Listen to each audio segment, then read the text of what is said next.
Muy buenos días a todos. Se nos acaba la semana saludable aquí en Junta Médica. Hoy 17 de mayo es el Día Mundial de la Hipertensión. Así es, Paola. Muy buenos días. Asimismo, en nuestros viernes de salud mental hablaremos de la esquizofrenia. Una enfermedad grave y crónica. Grave y crónica, pero aprenderemos a manejarla y poder vivir con ella. Arrancamos el programa.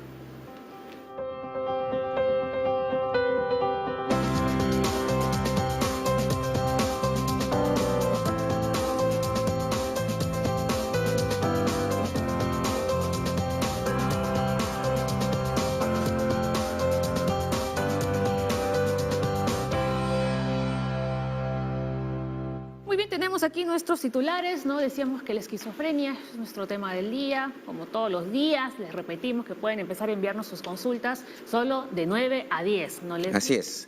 Y si alguna pregunta queda en el tintero, la podremos responder en otro día. Si ¿Tú la vas a responder? Por supuesto que sí. Y el doctor trabaja 24/7. Como debe ser, 24/7.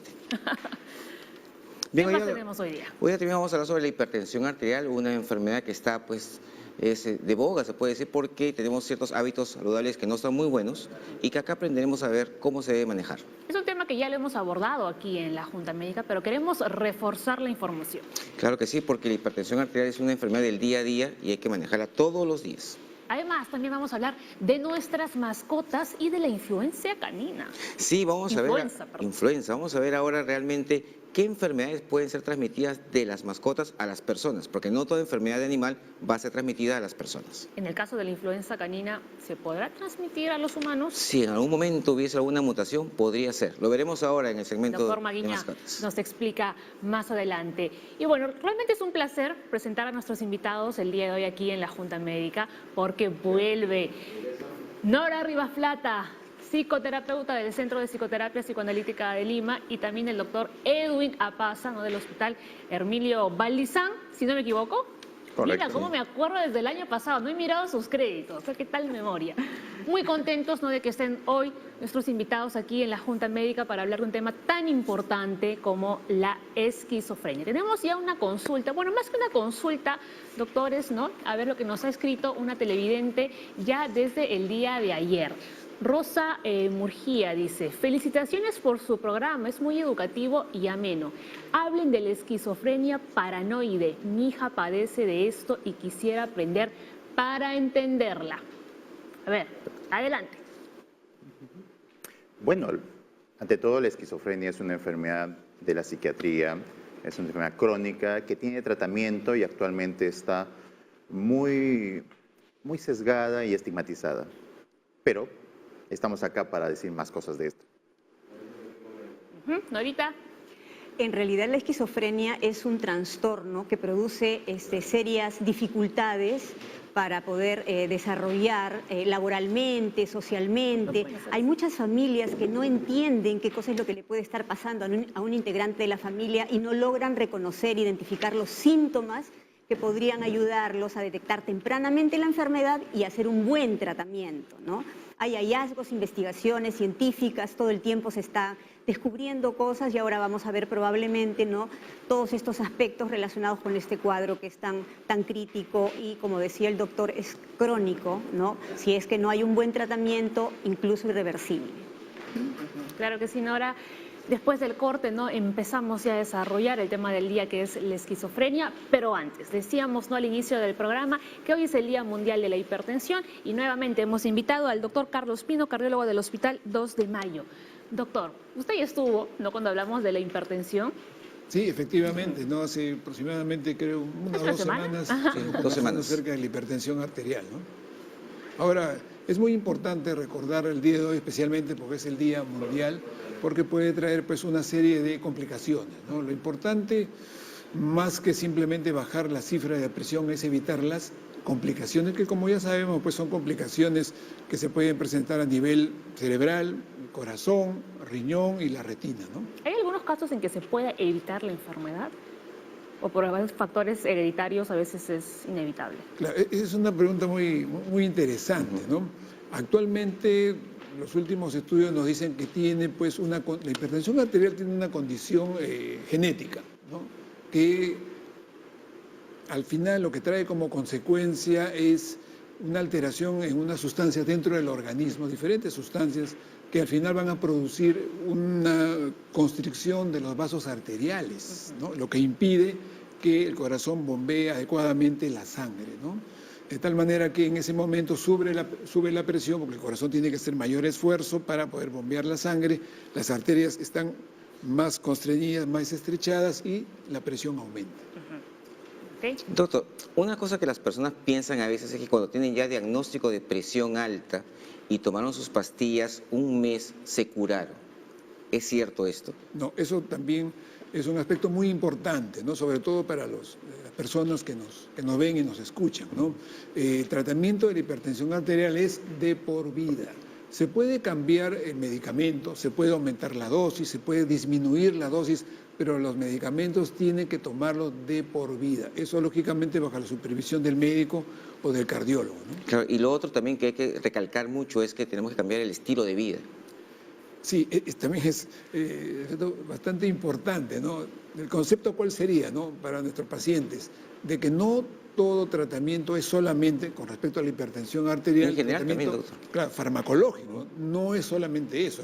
Hay pacientes que toman su medicina, pero dice, doctor, no me ha ido bien, me siento igual con la presión alta. Pero claro, ¿usted está fumando? Bueno, sí, sigo fumando. ¿Está usted bebiendo alcohol? Sí, bueno, todos los fines de semana me embriago. Bueno, ¿usted come bajo en sal? No, no puedo. Entonces, esos también son factores que van a permitir perpetuar la presencia de la hipertensión arterial.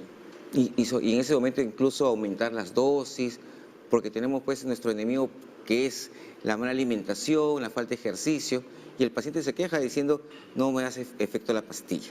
Claro, lo que pasa también es que tenemos que ser prácticos para poder darle el mensaje a los pacientes. Por ejemplo, con respecto al ejercicio, pues no es necesario que un paciente se inscriba pues, en un gimnasio, que tenga un personal training, no, nada de eso, ¿no? Basta con que camine o trote 30 minutos al día en forma continua por 3 o 4 veces a la semana. Yo creo que eso no cuesta mucho, ¿no? Es que a veces ya llevamos las indicaciones que ustedes nos dan al extremo, ¿no? Sí. Coma sano, no coma. No, Haga ejercicio intenso hasta más no poder, ¿no? Y no buscamos el equilibrio. Claro, por ejemplo, para el caso también de la sal, ¿no? Le dicen, bueno, usted no coma sal, pero es imposible, ¿no? Prácticamente es imposible que una persona no coma sal.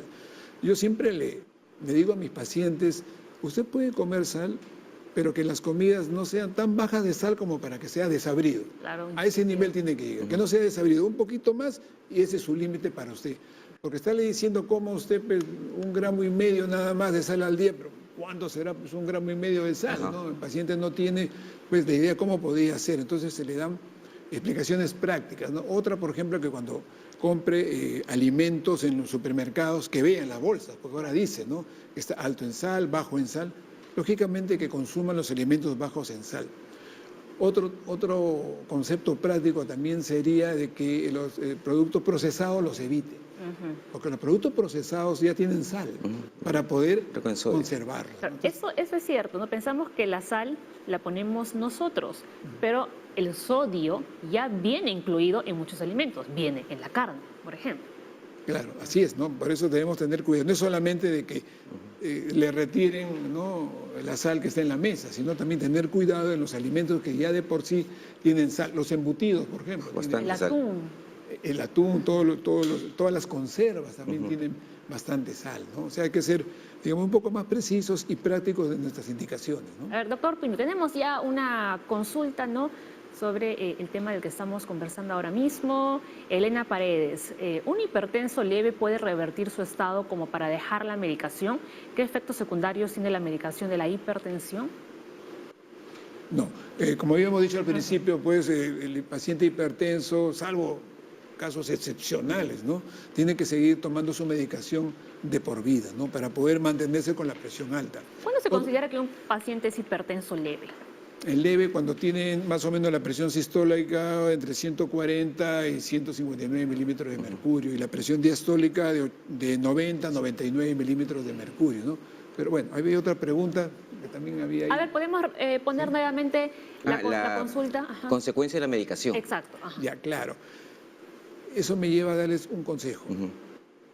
Todo tratamiento para la hipertensión arterial, ¿no?, así parezca redundante decirlo, tiene que ser manejado por el especialista, por el médico general, el médico internista, el cardiólogo, porque los profesionales somos los que sabemos exactamente cuáles son los efectos colaterales de los medicamentos. A ver, yo he tenido pacientes que me dicen, doctor, estaba con la presión un poco alta, pero tomé enalapril. ¿Por qué? No, porque mi hermano también toma enalapril, yo también he tomado, y eso no debe ser así, ¿no? O tomo un amlodipino porque mi mamá también toma. Y eso no es así. El médico hace la evaluación integral del paciente para saber al final cuál va a ser la mejor medicación para ese paciente. En resumen, el tratamiento es individualizado. Claro. Doctor, y las señoras que nos dicen siempre, doctor, pero yo hago ejercicio en la casa. Yo plancho, cocino, trapeo, barro, tiendo la cama. Hago todo el día, hago ejercicio. Sí, ¿Ese ejercicio? Es una buena acotación, ¿no? El ejercicio que está indicado debe ser un ejercicio continuo. Continuo. Los 30 o 40 minutos tienen que ser continuos. Pues no vale, pues plancho, luego veo televisión, más luego camino, en la tarde barro. No, tienen que ser 30 minutos de ejercicio continuo. Caminar o trotar de acuerdo a las condiciones físicas del paciente, que eso también lo puede determinar el médico, decirle, ¿no?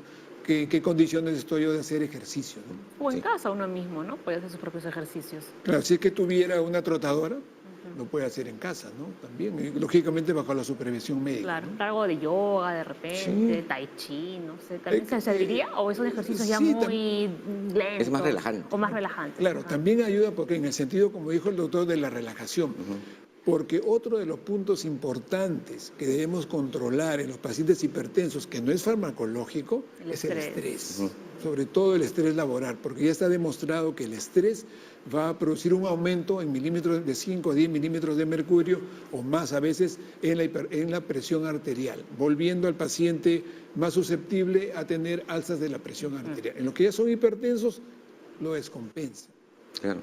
Doctor, en relación a la presión arterial y el uso de aspirina, actualmente ya no se está usando mucho aspirina como prevención primaria, pero mucha gente la utiliza siempre. ¿Está bien indicada? Claro, ese también hoy día son las preguntas muy interesantes, ¿no? Tenemos una consulta justo relacionada a este tema de la aspirina. A ver, doctor Pino, Silvia Sarmiento llamó desde Surquillo. A mis 82 años he tenido 3 isquemias cerebrales y desde hace 3 años tomo aspirina diariamente por indicación médica. Sin embargo, he escuchado en su informe que tomar ese medicamento es malo. ¿Qué me recomienda? Ya, bueno, entonces, siendo puntuales, la aspirina tiene sus indicaciones precisas. Como bien dijo el doctor, no se utiliza como prevención primaria, es decir, para aquellos pacientes que no han tenido ninguna enfermedad cardiovascular y quieren tomar la aspirina para prevenirla. No, porque algunos pacientes tienen la idea, yo tomo aspirina, entonces no ya me va a dar nada. No me va a dar nada, fumo, tomo, aumento de peso, mi colesterol no me interesa, etcétera. No, la aspirina no es para prevención primaria. Sí es para prevención secundaria. ¿Qué cosa es prevención secundaria? Cuando ya el paciente ya ha tenido un problema cardiovascular. Ejemplo, lo que nos dice la pregunta, ha tenido 3 problemas isquémicos cerebrales. En ese caso, sí le damos la aspirina como una prevención secundaria para que no se repita este problema de la isquemia cerebral, ¿no? Entonces, en su caso, sí está bien indicado. Está muy bien indicado la aspirina, ¿no? Pero no aquellos pacientes que solo son hipertensos y nada más, no está indicado el uso de la aspirina, ¿no? Sí, justo ayer vimos un informe con respecto a eso, que ya estábamos pues en la parte médica conociendo que la aspirina no previene, pero sí es muy buena después que dio el evento. Ahí sí tiene toda la indicación, pero más que nada indicación médica. No automedicarse, porque automedicarse siempre es malo para cualquier medicina. Sí, y justamente me hace recordar un paciente que hace un par de días me preguntó, doctor, pero la aspirina me puede producir problemas gástricos. Bueno, en ese caso está el concepto de riesgo-beneficio, ¿no? Entonces yo le digo, existe mayor beneficio que usted tome su aspirina al riesgo de que le pueda producir una gastritis. Claro. Entonces el riesgo es menor que el beneficio que le va a dar la aspirina a usted que ha tenido ya un accidente cerebrovascular de tomarla. Entonces, y en caso de que tuviera pues una gastritis, pues se le da el tratamiento respectivo. Ayer justo yo comentaba, creo que en Estados Unidos se toman la aspirina como si fuesen golosinas. Como caramelos. Sí. Claro, es que a veces salen propagandas, promociones en la televisión. Hace poco también creo que acá en la televisión peruana donde dice, no se preocupe, algo así, ¿no? No se preocupe, usted fuma, tome su aspirina y con esto va a evitar usted el infarto. Eso lamentablemente para muchos no es así. No es así. Es pura publicidad. Es publicidad más que todo. La aspirina es para prevención secundaria. Tiene su indicación y es muy buena en ese punto. Exactamente, es muy buena para la prevención en los pacientes que han tenido pues un problema cardiovascular o por ejemplo también otra indicación en aquellos diabéticos que ya tienen complicaciones propias de su diabetes, ¿no? También, claro. La cardiopatía diabética, la retinopatía diabética, etcétera, ¿no? Agradecemos una vez más al doctor Carlos Pino por haber estado en Junta Médica. Lo esperamos pronto, doctor. Cuando ustedes quieran. Es su caso, doctor. Gracias. Vamos a la pausa y ya regresamos con nuestro tema del día. Al volver, la esquizofrenia.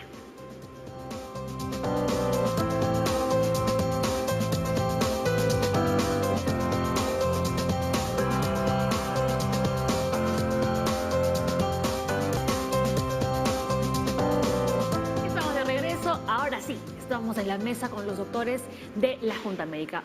Vamos a presentarlos de nuevo, el doctor Edwin Apaza, psiquiatra del Hospital Hermilio Valdizán, y Norita Rivas Plata, psicóloga clínica del Centro de Psicoterapia Psicoanalítica de Lima, y por supuesto el doctor Soto, también ya en la mesa de la Junta Médica. Hoy hablamos de la esquizofrenia.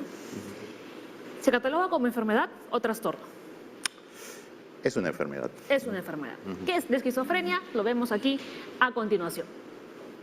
Es un trastorno mental grave que distorsiona el pensamiento, la percepción, la emoción y la conducta, doctores.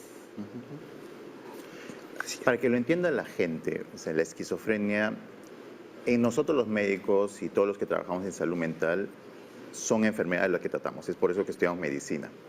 En las clasificaciones internacionales, entre nosotros tenemos que mencionar el hecho que son desórdenes psiquiátricos, trastornos mentales, pero la población tiene que comprender claramente que es una enfermedad que tiene un tratamiento a cargo de médicos especialistas, psiquiatras. La esquizofrenia es una enfermedad que se va a dar de por vida.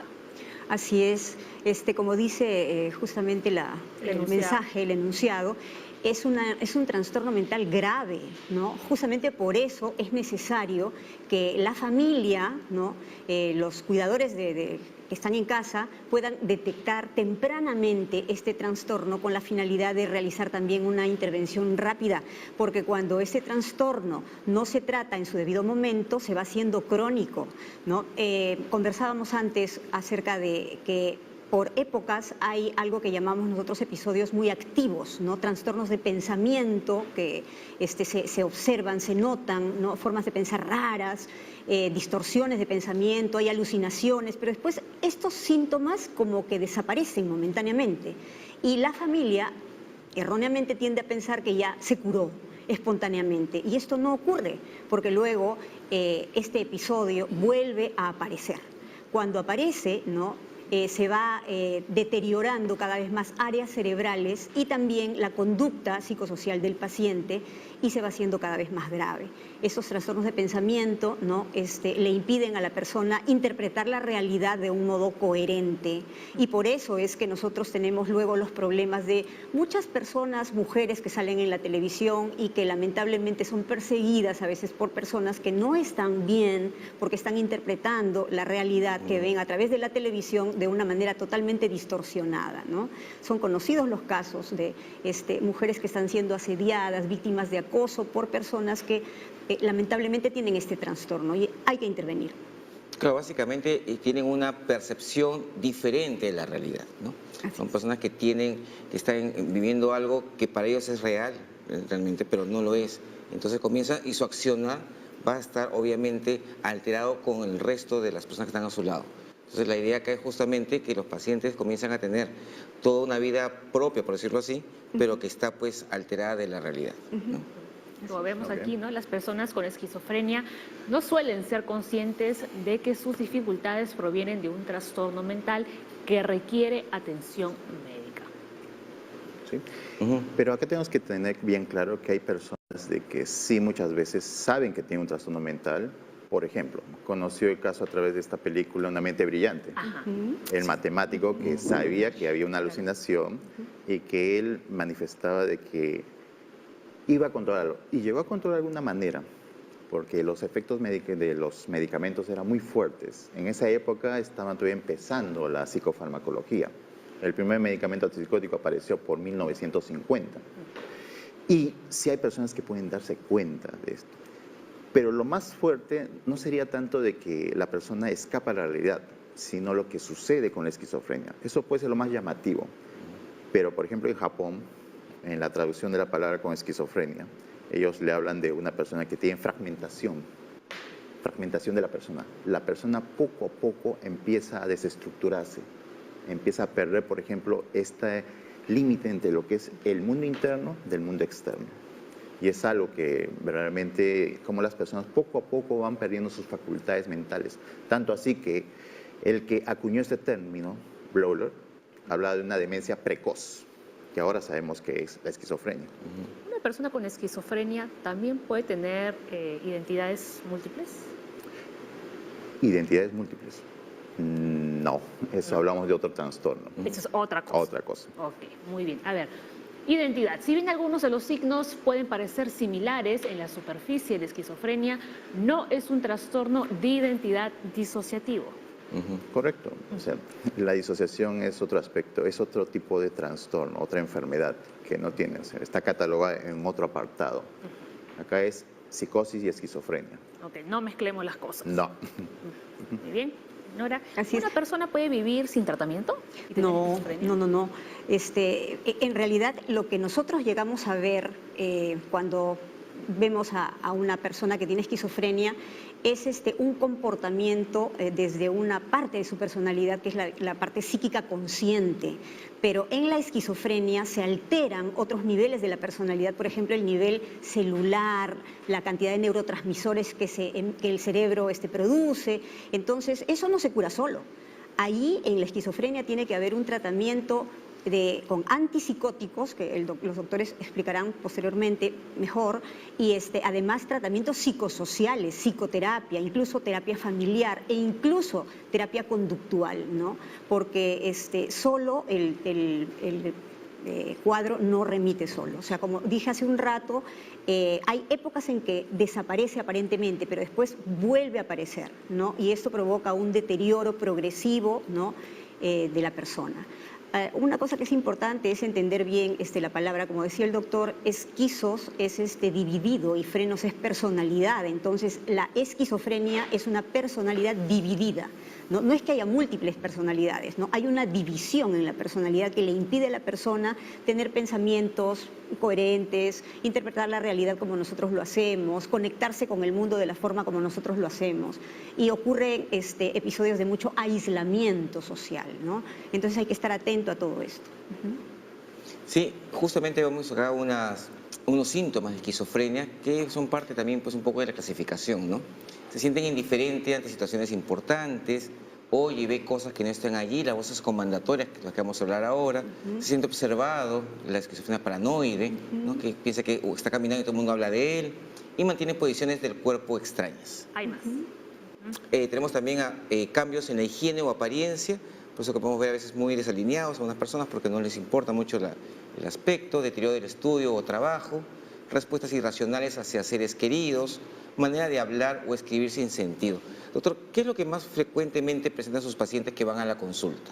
A la consulta los llevan básicamente los familiares y ven por algo que a ellos realmente les preocupa. Mi paciente está hablando solo, alucinaciones.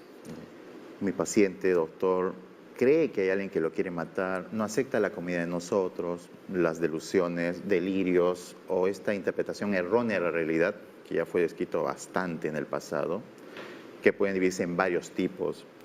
Principalmente otros me dicen de que el doctor no sale de su cuarto, no se baña, no quiere trabajar, está metido. Todo eso tiene que llevarse a una evaluación. Antes, en el pasado, se sobrediagnosticaba mucho el diagnóstico de esquizofrenia. Ahora los médicos psiquiatras somos muy cuidadosos. Incluso cuando una persona damos ese diagnóstico, es porque tenemos la plena seguridad. Se tienen que sacar pruebas de sangre, pruebas imagenológicas, hacer interconsultas, evaluaciones por otros especialistas. ¿Correcto? ¿Por qué? Actualmente la esquizofrenia es un diagnóstico de descarte. No es el primer diagnóstico que se toma en consideración, sino es uno de los últimos. Claro, porque podría una persona, por ejemplo, que tenga un accidente cerebrovascular en alguna zona, comportarse raramente. Incluso los medicamentos. Se ha hablado de los glucocorticoides que producen síntomas psicóticos. Claro. Y puede ser fácilmente confundido. Y esto puede llevar a falsos diagnósticos, darle un tratamiento a una persona que realmente no necesitaba. Y haciendo una buena anamnesis, con una buena historia clínica y descartando todo lo necesario, podemos llegar a un diagnóstico correcto. ¿Y cuáles serían las consecuencias de tratar a una persona con unos medicamentos para una enfermedad que no tiene? Lo que hemos visto cuando ha llegado a nosotros, o sea, los medicamentos que se usan para tratar esquizofrenia son medicamentos que solamente van a ayudar a un esquizofrénico. ¿Qué efectos a veces pueden presentarse? Bueno, de todo, hasta puede producir la muerte. Muy bien, vamos con este enunciado. En la esquizofrenia, los síntomas cognitivos no son fáciles de ver, pero pueden dificultar que la persona mantenga un trabajo o se cuide. Oh. Es muy importante. ¿Podría ese? Por supuesto. Han tocado un tema fundamental. O sea, los síntomas cognitivos es el talón de Aquiles del tratamiento actualmente. Existen medicamentos para tratar síntomas como alucinaciones, delusiones. Hay otros síntomas que son negativos, la persona que no quiere hacer cosas, que está inmóvil, no tiene motivación. Pero esos síntomas cognitivos se quejan bastante los pacientes cuando ya están con tratamiento. Doctor, ya no puedo memorizar como antes, no puedo entender lo que leo, no puedo entender a una persona, no entiendo el doble sentido, no puedo mantener una conversación, y genera frustración, tristeza, porque ellos tenían un nivel de funcionamiento bueno antes de la enfermedad y notan la diferencia. Y me preguntan, doctor, ¿no tiene usted algo para eso? Y yo le digo, lamentablemente a nivel mundial están investigándose, haciéndose líneas de investigación para un medicamento que ayude para eso. Pero la esquizofrenia es una enfermedad tan heterogénea que incluso algunos investigadores a nivel mundial han dicho, no podemos hablar de una enfermedad propia como decir la diabetes. Claro. La esquizofrenia parece que es un aglomerado de múltiples enfermedades que tienen en común delusiones, alucinaciones y otros síntomas. Pero estamos todavía muy lejos de encontrar la causa exacta. Cuando la encontremos, encontraremos un tratamiento para síntomas cognitivos. Claro, sin embargo, yo quería precisar algo. La familia, por ejemplo, que es la que está alrededor, claro, de la persona que padece de esto, ¿no? Tiene que estar atenta a esto que llamamos nosotros síntomas positivos, ¿no? Es decir, las alucinaciones, ¿no? Y el delirio. Las alucinaciones pueden ser auditivas, pueden ser visuales, sinestésicas. Hay personas que, por ejemplo, se obsesionan con que una alucinación sinestésica puede ser mi nariz, ¿no? Mi nariz ha cambiado de posición, si me operan la nariz, entonces yo voy a llevarme mejor con las personas, a mí me miran mal porque tengo mal la nariz, etcétera, etcétera, ¿no? Y alucinaciones, por ejemplo, auditivas, es que la persona escucha voces. Esas voces que escucha la persona le pueden estar diciendo cosas insultantes, le pueden estar diciendo cosas obscenas, les pueden estar dando órdenes, pueden ser amenazantes. Se habla de que las voces que escuchan estas personas dialogan entre sí, pero lo cierto es que hay que estar atento a esto porque en medio de estas alucinaciones y el delirio, ¿no?, de interpretar la realidad de modo erróneo, entonces son personas que pueden estar viendo la televisión como en este momento y estar interpretando lo que se dice a través de la televisión de una manera totalmente distorsionada, ¿no? Tienen que estar también atentos al aislamiento. Hay muchas familias que temen acercarse, tocarle la puerta a su hijo porque lo ven todo el día adentro y sobre todo cuando se trata de una persona que no tiene tratamiento es violenta, ¿no? O sea, esa es una idea real, ¿no? La persona que está sin tratamiento es violenta, reacciona de modo violento porque no tiene los mecanismos en su personalidad para controlar esos impulsos internos que tienen que ver con la agresión y también con la sexualidad. Bien, desde el Facebook nos escribe Silvia desde Surquillo, nos dice, doctores, ¿la esquizofrenia es hereditaria? Oh, buena pregunta, porque eso me lo hacen a cada rato en el consultorio. Sí, claro.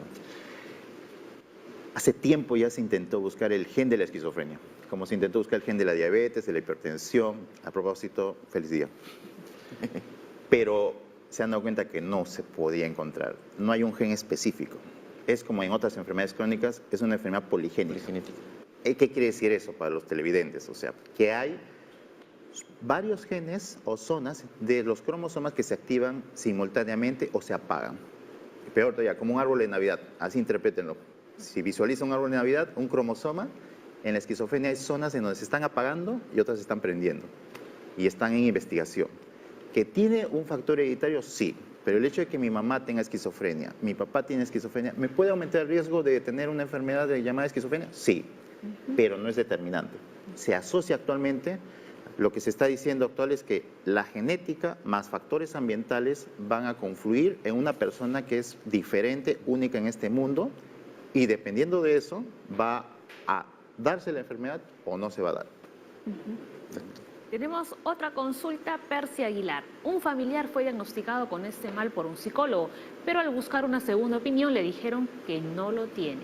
¿Cómo saber cuál de los dos diagnósticos es más certero? Doctores, piensen la respuesta, porque nos vamos a la pausa y al volver se responde. Ya regresamos.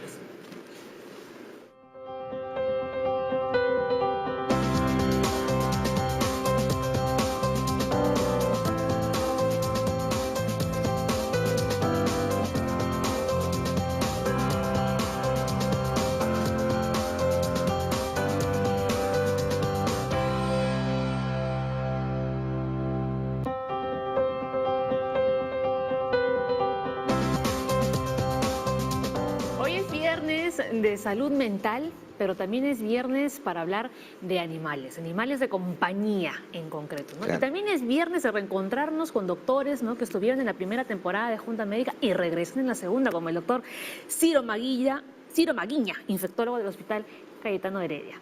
Para todo tu hospital estás trayendo nuestro aquí. Hospital. Sí. Él ha sido mi alumno, por si acaso. Encima. Claro, soy joven, pero igual somos jóvenes. Por supuesto. Hoy hablamos, doctor, de las enfermedades que podrían transmitir, ¿no?, los animales de compañía a los humanos. Así es. Mira, el tema es grande y complejo. Voy a centrarme en los animales más comunes, el perro y el gato. Clásicamente el perro daba la rabia, pero hay enfermedades nuevas del perro. Por ejemplo, yo escribí hace poco sobre Toxocara, que es un animal que llega a la ceguera en el humano. Muchos niños tienen en Cayetano, hicimos un estudio en el Cono Norte. Es un parásito. Parásito que está en los perros, casi el 50% de San Juan de Lurigancho. En la selva, el 33%. O sea, es un parásito que en algunos, por falta de higiene, se mete a su cuerpo y le causa ceguera. Es un parásito peligroso, hemos estudiado, y hay que tratar de diagnosticarlo precozmente. ¿Por falta de higiene por qué? Porque no se le las heces eliminan el perro. Ajá. Y la juegan en el parque los niños, ¿no? Y agarran y se meten la mano. Y eso hace que indirectamente entre en este bichito, y por eso los perros, cuando uno va al parque, juntar la caquita y guardarlo, lo que hacen en otros países. Claro. O si no, multa. O una bolsa. No se hace en el Perú y crecen en parques con mucho verdor. Por lo tanto, es un bicho olvidado y hay que tener cuidado con los perros. Sabemos de la rabia famosa, ¿no?, o la hidatidosis, pero este es un bicho poco trabajado. Sobre todo, doctor, en lugares, ¿no?, de Lima, por ejemplo, en donde hay muchos perros callejeros. Y los parques de Lima están, mira, el parque de La Punta, 100% infectado por este parásito. Y que uno evalúa casi todos los parques, pero por eso que los niños que salen al parque o no jueguen en esas zonas porque se van a contaminar y pueden quedar ciegos en 5 o 10 años. Pero aparte de la ceguera, doctor, ¿qué otros síntomas más tienen gente con Toxocara? Muchas veces da fiebre, crece el hígado, el paciente o le pica el cuerpo o le da asma. Fíjate, son molestias nuevas que están publicadas. O sea, imita muchas enfermedades y el paciente que dice, tengo asma, resulta que era este bicho que entró al pulmón y de una forma parecía al asma. Se trata de esas enfermedades. Pero aparte de Toxocara, aprovechando el poco tiempo que tenemos, el perro también causa hidatidosis, que es un bicho asociado a las zonas rurales del Cerro Pasco, donde botan las vísceras. El perro come vísceras contaminadas por otro parásito, el hombre entra en contacto y le aparece un bulto en el pulmón o en el hígado que se llama hidatidosis. Con perros que son mal cuidados, especialmente en las zonas de la sierra peruana, que esa enfermedad requiere operación. Miren, por tener un perro, las cosas que podemos complicar. Claro. Y la rabia clásica, que ha vuelto en Arequipa y Puno hace unos años, volvió por el sur de Bolivia, y que eso sí, con vacunas se evita tener esa enfermedad mortal. ¿Y qué de la influenza canina? Hay la influenza es un virus que afecta a todos los animales. La influenza canina, no había antes los bichos nuevos, sino había en los caballos. Unos cepas que migraron y como los animales están en contacto, migró, cambió, mutó y se fue a estos perros, que felizmente no hay ninguna transmisión de humano a humano. Ahora, algunos perros también de las aves sí hemos visto aves, chanchos, Se juntan, cambian y contagiarán al humano, el famoso virus, el H1N1 que hemos tenido y tenemos ya en el mundo. ¿Es la gripe aviar? La gripe aviar. Por lo tanto, yo diría que la gripe de los perros es de los perros. Y aunque uno esté en contacto, no le va a pasar. Felizmente, pero hay el peligro en el futuro, con tanta mutación, que uno de estos bichos del perro un día pase al humano, porque el humano vive con el perro. Claro. Entonces es un peligro potencial, pero ahorita yo diría tranquilidad. Otra pregunta que la gente se hace es, mi perro tiene distemper, mi perro tiene tal parásito. Así es. Los parásitos de animales son de animales, los virus de animales son de animales, pero aparte de estos toxocara, quiste atídico, son poquísimas las cosas que nos pueden pasar a nosotros. Claro, en realidad los animales tienen su propia flora, igual que el ser humano. O sea, es excepcional que una yardia de un perro pase a una yardia del humano. O sea, en esos son primos hermanos, pero no se contagian. Salvo enfermedades, como hemos dicho, como toxocara, sí, en contacto con las heces del perro. Felizmente, ¿te imaginas la cantidad de enfermedades que contagiaran? Ya sería un desastre suficiente con lo que tenemos los humanos, ¿no? El otro tema es los gatos. Los gatos, que es una mascota tipo Garfield, autónoma, y el gato, ahora, cada día que estudiamos, causa enfermedades como el arañazo de gato. Una enfermedad que lo vemos en los hospitales, niños que son contagiados hacen un ganglio, después se van al hígado, se van a la forma, digamos, del arañazo de gato, que es una enfermedad grave que vemos cada rato en los hospitales, fiebres prolongadas, abscesos en el hígado, por tener gatos contaminados por estas bartonelas. ¿Pero eso porque el gato no está vacunado? No, es que el gato, pues no me gustan los gatos, en el sentido... Uy, doctor, la productora. Yo lo sé, tienen gatos mal cuidados. Tienen bartonelas, 5 bartonelas. Y hoy una nueva enfermedad, esporotricosis. Se encontró en Brasil gatos que tenían un hongo y hay una epidemia de una enfermedad que causa lesiones en la piel. Ya no solamente toxoplasma en relación al aborto, ya no solo bartonela en relación a esta enfermedad del arañazo de gato, hoy esporotricosis. ¿Pero no decían que no se relacionaba la toxoplasmosis con el tema de las embarazadas? No, sí, el gato que elimina los quistes, que por las heces, igual que toxocara. Claro, pero si el embarazado, si la gestante, digamos, está en contacto directo con las heces de los gatos. Claro, al manipular, a veces duerme, pues el gatito deja sus cositas y la falta de limpieza, nuevamente, la limpieza porque no hay vacunas. Entonces, ¿puede causar aborto? Sí, lo vemos. Felizmente, no es causa frecuente de aborto recurrente. Y en el Perú el 50% tenemos toxoplasma. Además del gato, por comer carne.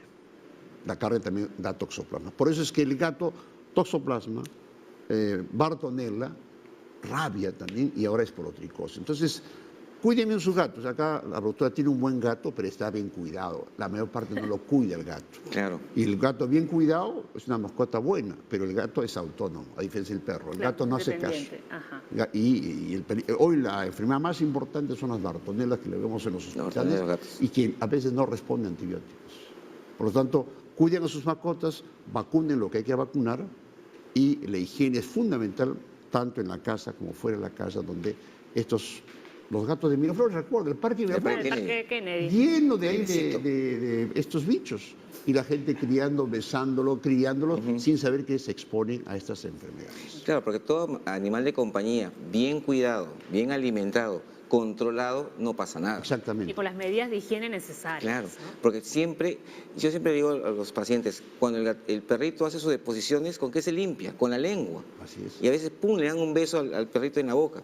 Entonces, justamente una buena higiene y manejo de los animalitos es lo mejor. Que no duerman en la cama con las mascotas. También. Una cosa, pues, he visto en las películas, qué lindo, qué romántico, están dejando sus recuerdos. Doctores, tenemos una productora que es cat lover. Así que está que se arranca los pelos ahí en el Sí, nos va a dejar sordos acá y ya.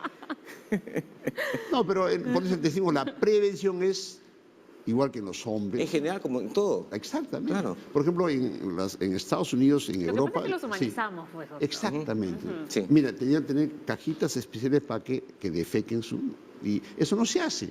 En las casas uno encuentra la caca por todos lados. Sí. ¿De qué? ¿El gato? De perro, en fin, he visto, ¿no? Tremendas cacas. Ahí Pero si no está educado, doctor. Pero es que la gente no limpia. Si no está educado. Pero la gente dice, ya limpié mi cuarto, pero duerme con ella. O sea, hábitos que hay que cambiar. A ver, doctor, para intentar relacionar nuestro tema del día, Sí. ¿una persona con esquizofrenia podría tener una mascota de compañía, un animal de compañía? Muy buena pregunta. Las mascotas bien protegidas son buenas para la depresión, para la ansiedad. Se ha demostrado científicamente. Sí, hay gente claro. sola, la gente ciega que le ayuda. O sea, las mascotas son animales, digo, especialmente el perro, una excelente mascota para muchos temas, hasta para detectar drogas, imagínate. Por lo tanto, las mascotas, digamos, son animales importantes para enfermedades mentales. Sí, la ciencia ha demostrado. Y eso hay numerosos estudios que han hecho en depresión. Entonces, y la mascota, incluso no solamente hay gente que tan bien le hace que tiene 3, 4, 5 perros, porque es su familia y lo crea como una familia. Entonces, la respuesta es sí, pero sin exagerar. Hay gente que tiene 80 perros, ya Claro. eso ya no es, pues, eso no es lógico, ya va al otro extremo, ¿no? Ahora vamos a escuchar la opinión de los expertos en la materia, de los especialistas con quienes estábamos hablando de la esquizofrenia. Doctor Edwin, Norita, ¿ustedes recomendarían que una persona con esquizofrenia tuviese un animal de compañía? Yo recomendaría que una persona con esquizofrenia que está en tratamiento, ¿ya? O sea, tanto con antipsicóticos como con psicoterapia y hasta con terapia familiar, sí puede tener una mascota, porque finalmente, ¿no?, es una persona que va a saber interpretar qué cosa es lo que la mascota quiere, necesita, tiene, etc. Entonces es muy importante en tratamiento. No debemos pensar que la mascota se va a convertir en el tratamiento del paciente esquizofrénico. No, es al revés. Muy bien. Correcto. Doctora Pasa. Estoy totalmente de acuerdo con ella. Sí, no hay más. Perfecto. Muy Pero antes bien. que te olvides, mira, estos temas que tocamos con el doctor Soto y los colegas son temas de salud pública. Sí. O sea, el tema que yo he sido decano del Colegio Médico, trabajamos en estos temas importantes, si bien hay temas así ligados a temas médicos, pero esto escapa, es un tema de salud pública que el Perú es grave. No solo tuberculosis, malaria, dengue, ¿no?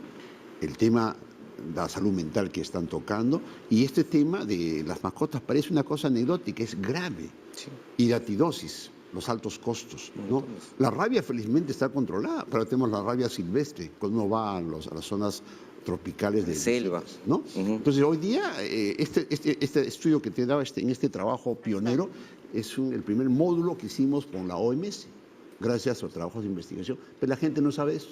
Entonces esto tenemos que trabajarlo un enfoque de salud pública, y creo que las autoridades tanto del Ministerio, del Estado, tienen que apoyar, porque es un tema no del propietario, sino de la salud, y para evitar estos males que tienen altos costos. Bueno, aquí ponemos nuestro granito de arena para difundir esta Exactamente. información muy importante. Doctor Ciro Maguiña, muchísimas gracias por haber estado en el programa.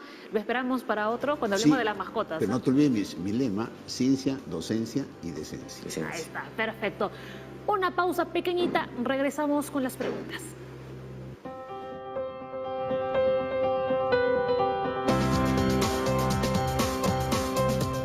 A ver, doctores, ¿ya pensaron la respuesta Clarísimo. de la consulta? A ver, le repetimos. Percy Aguilar, un familiar fue diagnosticado con este mal por un psicólogo, pero al buscar una segunda opinión le dijeron que no lo tiene. ¿Cómo saber cuál de los dos diagnósticos es más certero? Muy bien, gracias. Las enfermedades mentales hay que tener bien claro, como son enfermedades que verdaderamente producen gran sufrimiento a la persona y a la familia, hay que tener bien claro que el diagnóstico sea el adecuado, el certero, el correcto.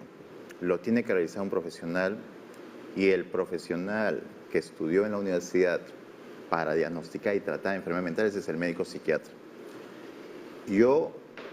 El psicólogo puede haber ayudado bastante, pero es muy importante de que tenga la opinión de un médico especialista.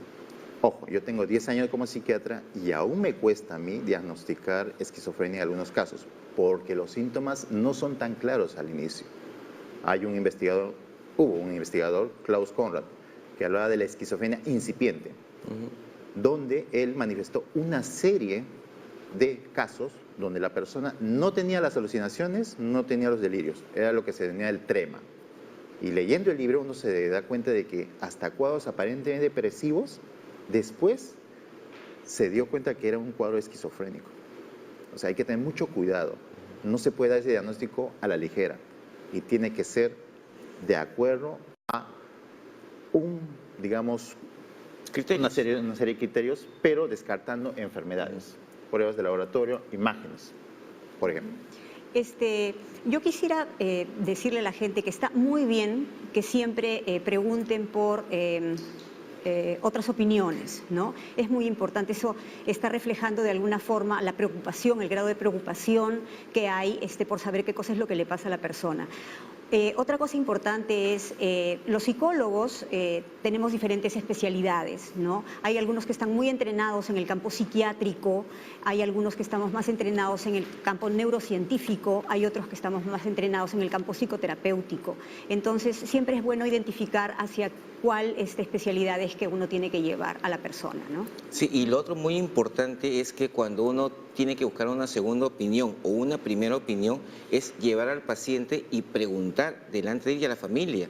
Porque mucha gente viene y me dice, mi familiar tiene esto, esto y esto. Y uno comienza a preguntar muchas cosas y no lo saben.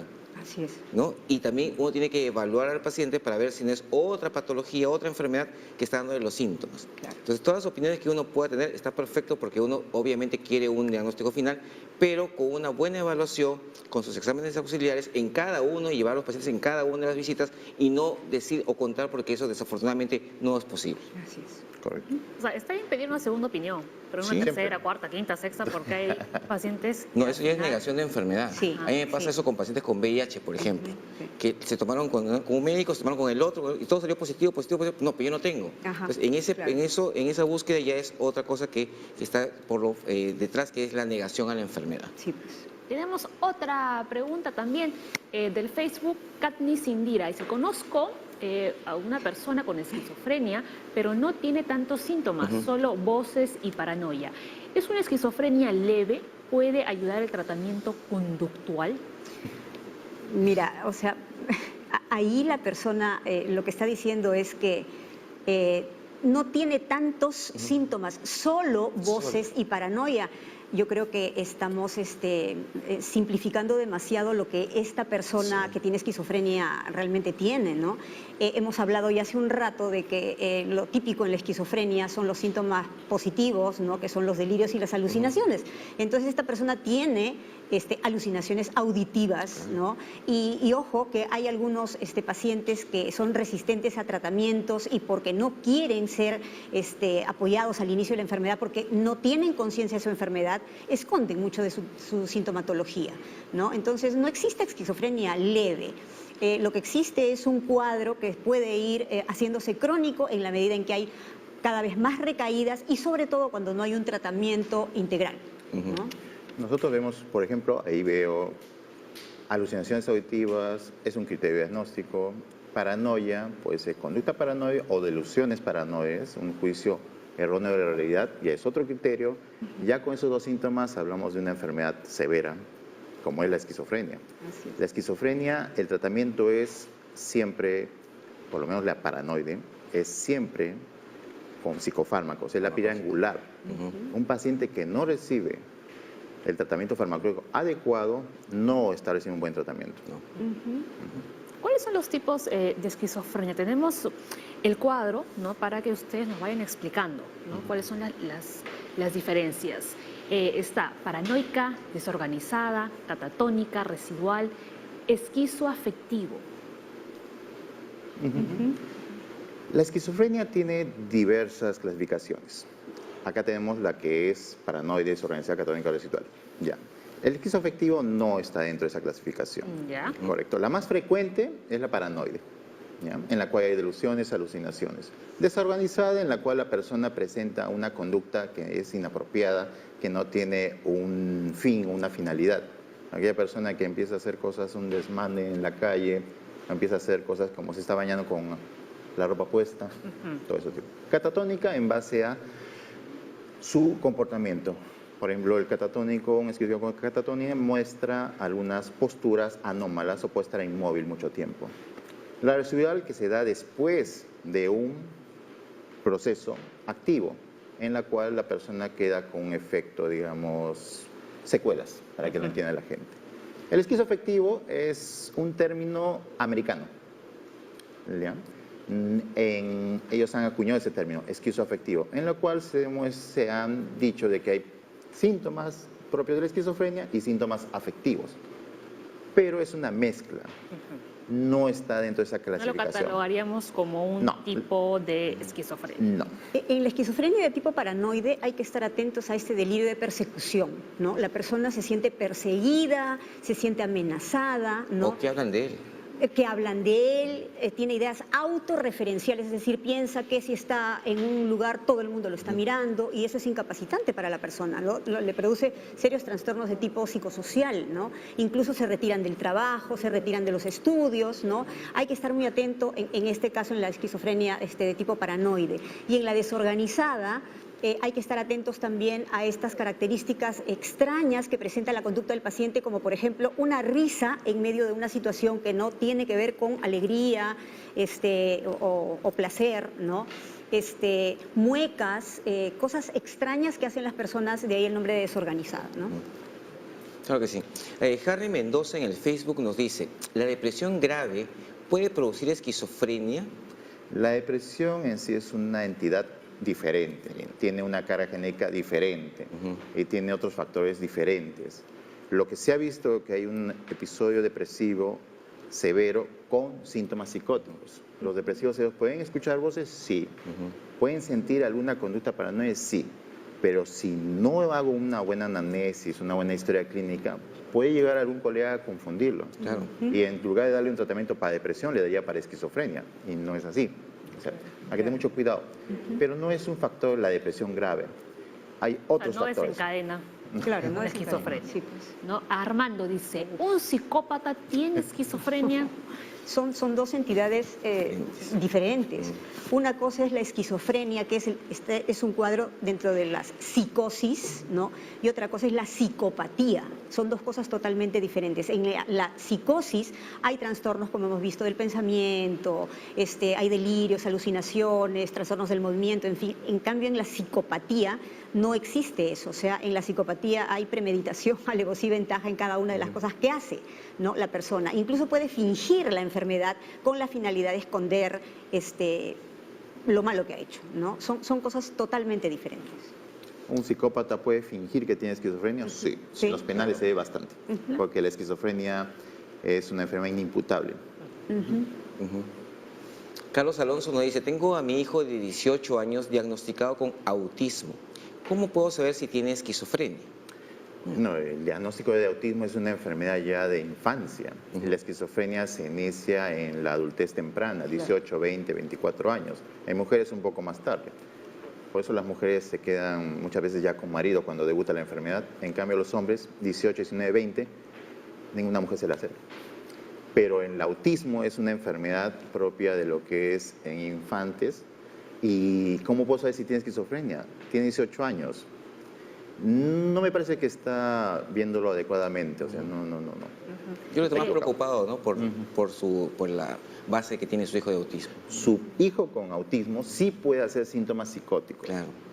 Cuando se complica, digamos, por algún factor y es necesaria una intervención con los mismos psicofármacos que se usan en la esquizofrenia, sí, pero el manejo es diferente. ¿Cómo podrías tú diferenciar los síntomas psicóticos de la esquizofrenia para las personas? Porque decimos síntomas psicóticos y dicen, no, pues si tiene síntomas psicóticos es esquizofrénico. Los síntomas psicóticos más claros que muchas personas ven, o sea, las famosas alucinaciones auditivas, que son las más frecuentes. Voces que la persona dice que me está hablando, una voz conocida, desconocida, de hombre, mujer. No es voces dentro de su cabeza, sino la persona tiene la clara percepción de que es fuera. Incluso dicen en qué lugar. Mencionan además, por ejemplo, los famosos delirios, delusiones. En Perú usamos más el término delusiones, interpretaciones erróneas de la realidad. Tuve un paciente que tenía la idea clara de que estaba siendo perseguido por el sistema de inteligencia. Y yo le hice la pregunta, ¿y a usted por qué lo perseguirían? ¿Usted es un empresario político? No, era una persona ciudadana de pie. Había otros pacientes que tenían unas delusiones bien extrañas. Yo sé, doctor, que me han puesto el chip. ¿Ah, sí? Sí. Que mi memoria es del chip. Del chip. Antes de finalizar, el doctor dijo que el autismo es una enfermedad. ¿Es una condición o realmente es una enfermedad? Antes que nos hagan el cargamontón. Porque hay una entidad llamada trastorno del espectro autista, donde ahí hay varias... son trastornos, o sea... Es un trastorno. Es un trastorno en el cual tiene una etiología diferente, o sea, el autismo diagnosticado adecuadamente tiene que verse como eso, dentro de un trastorno del espectro autista, porque hay dentro otras entidades. A ver, Norita. Sí, tiene razón el doctor, ¿no? O sea, es un trastorno, ¿no? Pero, no sé, dentro de lo que yo he leído también, hay ciertas características que se pueden ver en los pacientes que después van a desarrollar esquizofrenia y hay un pequeño porcentaje, ¿no? Justo atendiendo a la pregunta, de personas que han desarrollado esquizofrenia y en la infancia fueron diagnosticados como dentro de las características con trastorno del espectro autista. Sí, o sea, hay digamos, prodromos que le llaman, ¿no? Es decir, conductas que uno puede ver desde muy chiquito, pero a las que no tenemos que prestarle de todas maneras demasiada atención, porque no todo es santa palabra, no todo está definido ni investigado, ¿no? Muy bien, nos gana el tiempo, pero antes hay una campaña que doctora Pasa quiere dar a conocer. Sí, el Hospital Emilio Balizán está realizando en la Plaza Central de Chosica una campaña gratuita de salud mental a cargo de mi institución. Muchísimas gracias por la acogida. Nada, están ustedes invitadísimos aquí al programa. Ahí tienen, ¿no?, la información de la campaña gratuita de salud mental en Chosica. Nos vamos, el día lunes nos reencontramos, pero no se olviden que este domingo 19 de mayo arranca Modo Bicentenario. Los espero a las 9:30 de la mañana. Chau, chau. Chau, chau.